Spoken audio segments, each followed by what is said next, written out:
Thank you, Deputy Rabbit. Now we're going to move on to Deputy John Brady. I understand you're sharing time with Deputy Denise Mitchell.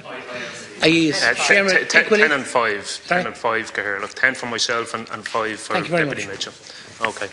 Thanks, Cahirlock. And just to thank the Minister for his report there. And just at the outset, can I just say I'm surprised that Fianna Fáil standing up here and speaking outside both sides of their mouths. They failed to mention that they obviously were in government and implemented a lot of the cuts that the deputy speaks of. Of course, they cut the rent supplement when they were in power, and they also initiated the cuts to the under-20s and social welfare. Could I ask you to address the issue? Can I ask you to address the issue, please? Thank you. But it's surprising that there is no increase in funding for social protection. One would think we lived in some sort of utopia with no serious social or economic difficulties facing massive sectors of Irish society.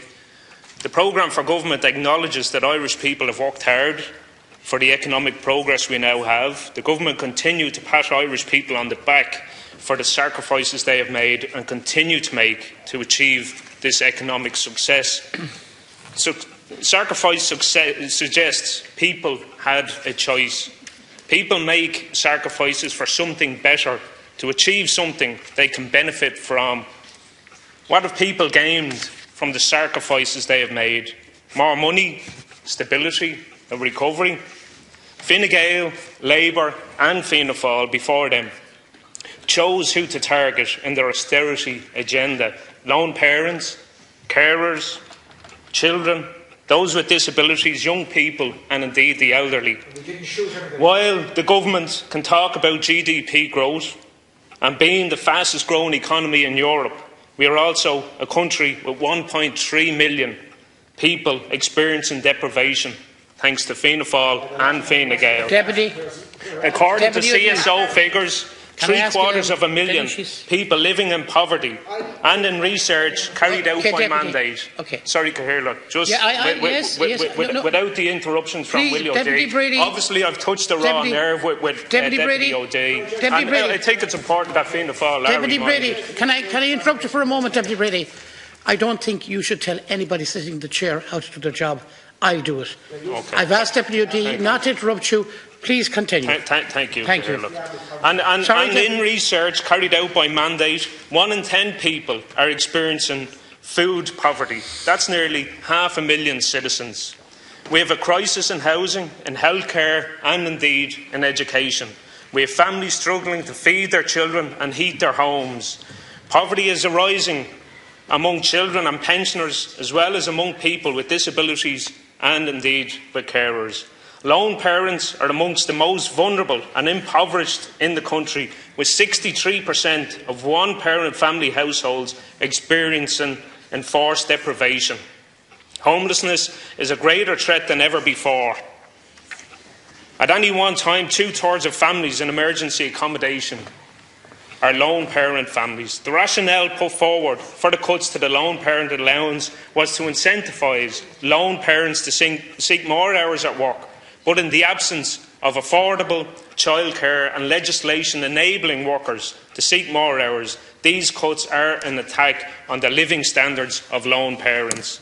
We are still waiting on the Scandinavian childcare model, constantly referred to by Joan Burton. Maybe, Minister, you might be able to give us an update on that childcare. Sinn Féin called on the government to reverse the changes to the lone parent allowance in a private member's motion in July 2015. On the eve of the change, and the Labour Party refused to back down.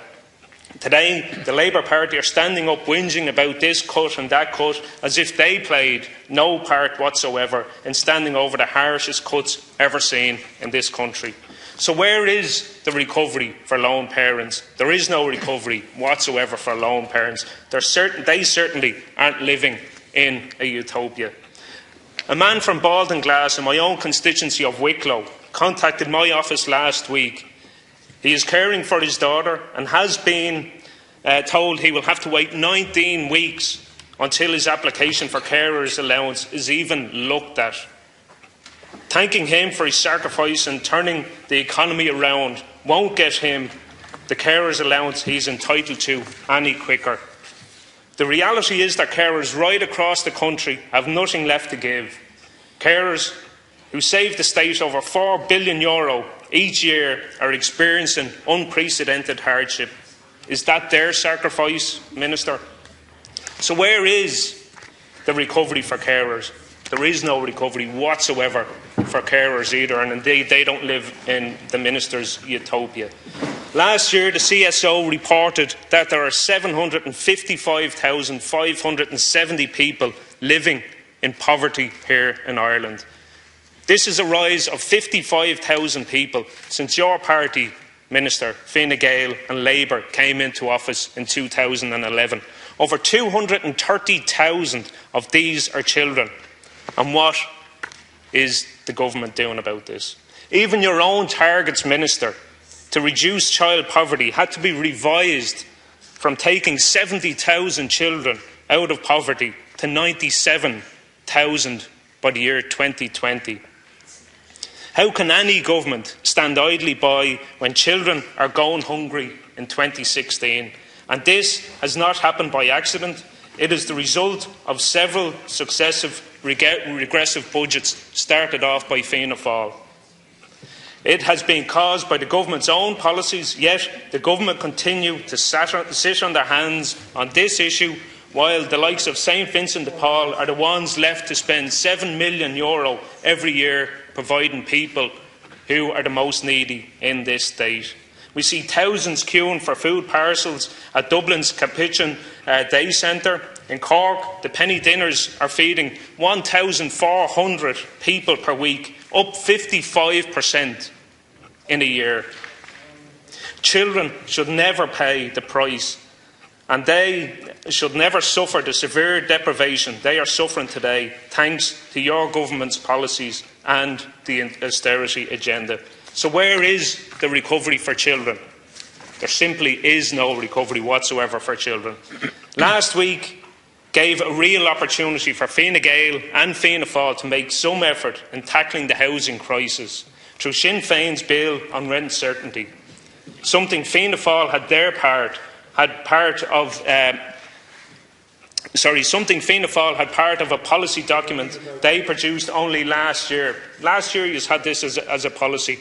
The Sinn Féin legislation would have saved renters up to €1,000 a year, yet Fianna Fáil decided to go against their own party policy to run along with their coalition partners of Fine Gael. Deputy. I mean, this really begs the question of Fianna Fáil of why did you not go into coalition with Fine Gael in the first place if they are going to copy everything they do during this term. Fianna Fáil were adamant to stand by their commitment not to form a government with Fine Gael, yet every other commitment they made before the election seems to be out the window. Gone out the window, Deputy O'Day. So while thousands of families and lone parents are struggling to pay rent all over this country, the housing crisis... I need to stop you for a moment. I don't want you to use the word lie. In this chamber, you're not allowed to use it. I'm sorry. No, so please withdraw the word lie. I don't want to get into conflict here. No, but that's untruth is fine, but continue. Sorry. Deputy, please, Deputy, it is not Deputy, it's your colleague that is speaking, please. I know you've been sorry, Deputy, it is not your slot. Well, I know you've been making sorry, hold a minute, please. I know you've been sorry, excuse me for a moment. Excuse me. I know you've been making gestures at me for 8 minutes. It is your colleague that is speaking. Continue. With constant interruption Deputy from Brady, would you Fianna Fáil benches over here. Deputy Brady, so hopefully there'll be a little bit of latitude. You're wasting up the time, Deputy Brady. Deputy Brady, your attitude is not helping this situation. So Cahir, you have 1 minute. You have 1 minute. Well, Cahir, look, I'm sorry, you have 1 minute. Yeah, well, so where is the recovery for people sleeping on our streets tonight? There's absolutely none. 2,000 children this evening sleeping in hotels right across the state. And indeed, the elderly have seen the abolition of the telephone allowance, a lifeline especially for those living alone or for those in rural Ireland. They have seen increased prescription charges, which have left many people picking and choosing what type of medication they should take. They've seen a reduction in household benefits and the fuel allowance. Cutting the fuel allowance from 32 weeks to 26 weeks has had a devastating impact. Deputy, I must remind you, your time is up.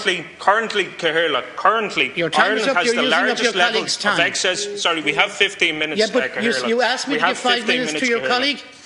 You know you're using up your deputy's time. I'll conclude, Cathaoirleach. And unfortunately, if this is the way it's going to continue here with Deputy O'D interrupting every time Sinn Féin stand up, Cathaoirleach, you're still using up your time, Deputy. You know, obviously we are touching a very, very raw nerve with the austerity agenda and the fact that Fianna Fáil are effectively in government. So, Cathaoirleach, I'll finish up with this, Cathaoirleach. Sinn Féin, we have produced measures time in and time out. We produce pre-budget submissions. We present them to the government. We presented them to Fianna Fáil in the past. We continue to present them to Fine Gael to deal with the inequalities, to deal with the deprivation, to deal with the child hunger and the poverty right across this state, which is epidemic and continuous with government policy, successive governments, whether it's Fianna Fáil or whether it's Fine Gael. Now, Cathaoirleach, we have an opportunity here to deal with the deprivation, and unfortunately, we need to get out of this false sense of a utopia that this government and the predecessors in Fianna Fáil seem to believe in. And we need to get away from with the thoughts of investing in rainy day funds, whilst every day is a rainy day for these people that I speak about, the elderly, the carers, the unemployed, right across society. We need a change. We need a rainy day fund to help out the most vulnerable in our society, Cathaoirleach. And hopefully Deputy O'D will cease from his futile interruptions. Deputy, please. Okay. Please. Deputy O'D, can I ask you? Gentlemen, sorry, I have to ask you. Sorry, you must. Excuse me, Deputy O'D, please. Deputy, I must ask you to withdraw the word lie. Deputy O'D had to withdraw it. In all fairness, you cannot use the word lie in this House, so I ask you to withdraw. Thank you. Now, Deputy Mitchell.